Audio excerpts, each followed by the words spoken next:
Here's what nobody in the watch world likes to admit. 2025 is a minefield for collectors and buyers. With prices soaring and marketing louder than ever, it's never been easier to get burned, even if you think you know what you're doing. After more than 10 years in this hobby and more than 300 watches through my hands, I've seen brands pull every trick in the book. And today I'm laying it all out. No sugarcoating, no brand loyalty, just the truth about which watches you should absolutely avoid this year. I know that some picks will ruffle feathers, and that's fine. My job is to help you keep cash in your pocket and your collection regret-free. Let's get straight into it. Let's start with the usual suspects, the ones that I mentioned already in my previous video, fashion brands. Movement, Daniel Wellington, Tommy Hilfiger, Armani, Hugo Boss. It's 2025 and they're still pushing the $200 to $500 watches that are actually glorified accessories, not timepieces. You're getting bottom barrel quartz movement, lifeless cases, and straps that look tired after a month of wear. If you're buying a watch for the logo, you're just paying for marketing. For the same money, you could get a Citizen, a Casio, or a Seiko. Watches that actually work, last, and have horological value. Now for the sacred cows. The Tag Heuer Formula 1 Solargraph is still charging up to $2,000 for what feels like a dressed up swatch. Without getting into details, the quality is just not there. The bezel is made out of plastic on all models, and there's even one version costing more than $1,000 where the whole case is made out of plastic. Oh, and in all the versions, the movement is a quartz Miura. Solar indeed, but quartz Miura. Nothing bad about that, but at that price, that is really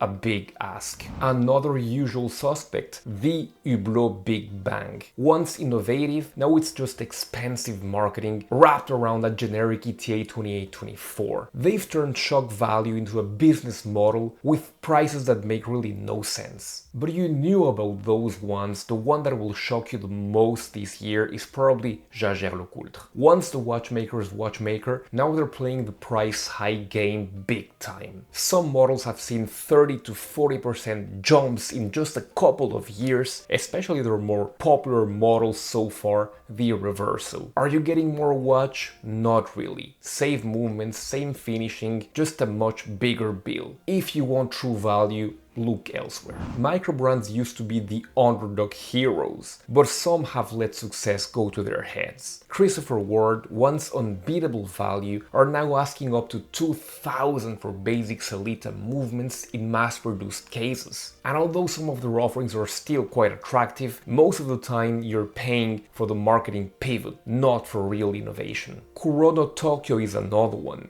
Beautiful designs for sure, but prices are spiraling. Recent releases range from $1,500 for simple Miura-powered models all the way up to $8,500 for limited edition. The movements are nothing special for the price, and the limited drops just fuel flipper markets and artificial scarcity. There are better options for less.